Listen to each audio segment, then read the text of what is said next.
बिस्मिल्लाहिर्रहमानिर्रहीम। नाज़रीन मोहतरम, अस्सलामु अलैकुम वरहमतुल्लाहि वबरकातुहू। नाज़रीन मोहतरम, आज हम समाअत फरमाएंगे प्यारे आका हज़रत मोहम्मद सल्लल्लाहु अलैहि वसल्लम के वालिदैन करीमैन के हवाले से।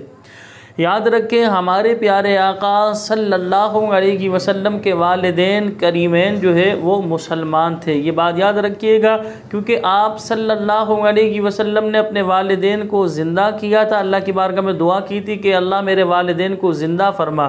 तो अल्लाह पाक ने आपके वालिदैन को ज़िंदा फरमाया था, तो इसकी क्या वजह है वो भी मैं आपके सामने बयान करूँगा। अब आइए, सबसे पहले नबी करीम सल्लल्लाहु अलैहि वसल्लम के वालिदैन करीमैन के हवाले से हम समाअत फरमाते हैं। हमारे प्यारे आका हज़रत मोहम्मद सल्लल्लाहु अलैहि वसल्लम के वालिद मोहतरम का नाम अब्दुल्ला है। नबी करीम सल्लल्लाहु अलैहि वसल्लम के वालिद मोहतरम का निकाह किस तरह हुआ वो समाअत फरमाएँ। हज़रत अब्दुल्ला जो हमारे प्यारे आका नबी करीम सल्लल्लाहु अलैहि वसल्लम के वालिद मोहतरम हैं। ये एक मरतबा जंगल में थे। चंद यहूदियों ने देखा कि इनके अंदर वो निशानियां हैं जो अल्लाह तबारक व तआला के आखिरी पैगंबर तशरीफ़ लाएंगे, वो इन्हीं की नस्ल में से होंगे। अब यहूदियों ने ये बात पहचान ली कि ये इन्हीं की नस्ल में से जो है अल्लाह तबारक व तआला के आखिरी पैगंबर तशरीफ़ लाएंगे। तो उन यहूदियों ने हमारे प्यारे आका हज़रत मोहम्मद सल्लल्लाहु अलैहि वसल्लम के वालिद मोहतरम को शहीद करने का मंसूबा बनाया। अब जंगल में वो शहीद करने लगे तो अल्लाह तबारक व तआला ने गैब से ऐसी मदद फरमाई कि वो लोग अपने इस मिशन में नाकाम हुए, और गैबी अल्लाह तबारक व तआला ने ऐसा इंतज़ाम फरमाया कि वो सब के सब हलाक हुए। अब ये सारा मंज़र हमारे प्यारे आका सल्लल्लाहु अलैहि वसल्लम के जो है नाना जान, जिनका नाम वहब बताया जाता है, हज़रत बीबी आमना रज़ी अल्लाह तआला अन्हा, जो हमारे प्यारे आका सल्लल्लाहु अलैहि वसल्लम की वालिदा मोहतरमा है, इनके वालिद ने ये सारा मंज़र अपनी आँखों से देखा। अब इनके दिल में नबी करीम सल्लल्लाहु अलैहि वसल्लम के वालिद मोहतरम के लिए दिल में मोहब्बत पैदा हुई कि मैं अपनी बेटी का निकाह इनसे करूँगा। अब अल्लाह तबारक व तआला की शान देखिए, इन्होंने मालूमात की और चंद दोस्तों से मशवरा किया कि अब्दुल मुत्तलिब रज़ी अल्लाह तआला अन्हु के बेटे अब्दुल्ला से मैं अपनी बेटी आमना का निकाह रज़ी अल्लाह तआला अन्हा का निकाह करना चाहता हूँ। तो दोस्तों ने यही मशवरा दिया कि ये बहुत अच्छा काम है, इस तरह कर लें।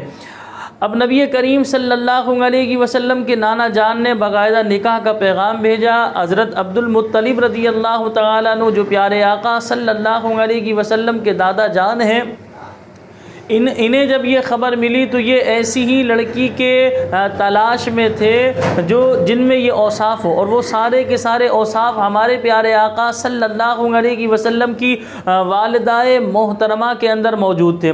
अब जो है हज़रत अब्दुल्ला रज़ी अल्लाह तआला अन्हो का निकाह जो है नबी करीम सल्लल्लाहु अलैहि वसल्लम की वालिदाए माजिदा आमना रज़ी अल्लाह तआला अन्हा से 24 साल की उम्र में हुआ। यानी हज़रत अब्दुल्ला रज़ी अल्लाह तआला अन्हु की उम्र उस वक्त 24 साल थी।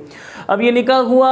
अल्लाह तबारक व तआला की शान देखिए, नूर मोहम्मदी जो था वो हज़रत बीबी आमना रज़ी अल्लाह तआला अन्हा के बतन में ठहर गया। अब जब नूर मोहम्मदी सल्लल्लाहु अलैहि वसल्लम ठहर गया तो 2 महीने बाद, उसके बताया जाता है 2 महीने बाद जो है आपके वालिद मोहतरम यानी हुज़ूर अलैहिस्सलाम के दादा जान हज़रत अब्दुल मुत्तलिब रज़ी अल्लाह तआला अन्हो ने जो है हज़रत अब्दुल्ला रज़ी अल्लाह तआला अन्हो को तिजारत के लिए या किसी काम से मुल्क शाम भेजा। अब ये मुल्क शाम से जब वापस आए तो ये काफ़ी बीमार हुए, तो अपने वालिद मोहतरम अब्दुल मुत्तलिब रज़ी अल्लाह तआला अन्हु के ननियाल यानी मदीना तैयबा में ही बनु अदी, वहाँ पर ये ठहरे। 1 महीने वहाँ ये रहे, शदीद बीमार हुए थे जिसकी वजह से इनका इंतकाल हो गया। अभी हुज़ूर नबी करीम सल्लल्लाहु अलैहि वसल्लम की विलादत भी नहीं हुई थी। हुज़ूर अलैहिस्सलातु वस्सलाम की विलादत से पहले ही देखें हमारे प्यारे आका सल्लल्लाहु अलैहि वसल्लम के जो है वालिद मोहतरम का विसाल हुआ। अब जो है नबी करीम सल्लल्लाहु अलैहि वसल्लम की जब 5 या 6 साल उम्र थी तो आपकी वालिदा अपने मैके आपको लेकर गई थी। वहाँ नबी करीम सल्लल्लाहु अलैहि वसल्लम की वालिदा माजिदा अबवा गाहूँ बताया जाता है, वहाँ बीमार हुई तो नबी करीम सल्लल्लाहु अलैहि वसल्लम वहाँ अपनी वालिदाए माजिदा के पास मौजूद थे। अब आपकी मुबारक आँखों से जो है आंसू जारी हुए। नबी करीम सल्लल्लाहु अलैहि वसल्लम की वालिदाए माजिदा के रुखसार पर वो आंसू आए तो आप जो है रज़ी अल्लाह ताला अन्हा ने अपने शहज़ादे को यानी नबी करीम सल्लल्लाहु अलैहि वसल्लम को तसल्ली देते हुए ये कलिमात कहे कि बेटा मैंने ख्वाब देखा है कि तुम अल्लाह तबारक व ताला की तरफ से पैगम्बर बनाकर भेजे गए हो, तुम हरम में भी और गैर हरम में भी अल्लाह ताला की तौहीद की, वहदानियत की, उलूहियत की जो है दावत दोगे। और ऐसा ही था, अल्लाह तबारक व ताला की मशीयत यही थी कि अल्लाह तबारक व ताला ने जो है नबी करीम सल्लल्लाहु अलैहि वसल्लम से 40 साल बाद जो है ये ऐलान नबूवत फरमाना था। नबी करीम सल्लल्लाहु अलैहि वसल्लम की वालिदाए माजिदा का इंतकाल हुआ। अब अबवा गाँव वहीं पर ही जो है आपकी तदफीन की गई। नबी करीम सल्लल्लाहु अलैहि वसल्लम के वालिदैन ने कभी बुत परस्ती नहीं की, ये बात अच्छी तरह जहन में बिठा लें। हज़रत मुफ्ती अहमद यार ख़ान नईमी रहमतुल्लाहि ताला अलैह फरमाते, देखें हज़रत यूनुस अलैहिस्सलाम जिस मछली के पेट में रहे अल्लाह तबारक व ताला उस मछली को जन्नत का दाखिला अता फरमाएगा। तो हमारे प्यारे आका हज़रत मोहम्मद सल्लल्लाहु अलैहि वसल्लम जिन खातून के बतन अक़दस में 9 माह रहे कमो बेश, तो अल्लाह तबारक व ताला उन खातून को दाखिल जन्नत क्यों नहीं फरमाएगा। अल्लाहु अकबर। कभी भी रसूल पाक सल्लल्लाहु अलैहि वसल्लम के वालिदैन ने बुत परस्ती हरगिज़ नहीं की, इस बात को जहन में बिठा लें। नबी करीम सल्लल्लाहु अलैहि वसल्लम के जब वालिदैन का विसाल हो गया, आपने अल्लाह की बारगाह में ये दुआ की कि ए अल्लाह मेरे वालिदैन को ज़िंदा फरमा। अब नबी करीम सल्लल्लाहु अलैहि वसल्लम के वालिदैन को अल्लाह पाक ने ज़िंदा फरमाया और वो नबी करीम सल्लल्लाहु अलैहि वसल्लम पर ईमान लेकर आए। नबी करीम सल्लल्लाहु अलैहि वसल्लम ने उन्हें अपनी उम्मत में दाखिल करना था। उलमाए इस्लाम इरशाद फरमाते, इस वजह से रसूल पाक सल्लल्लाहु अलैहि वसल्लम ने अपने वालिदैन के लिए दुआ मांगी थी कि मौला ई करीम मेरे वालिदैन को ज़िंदा फरमा।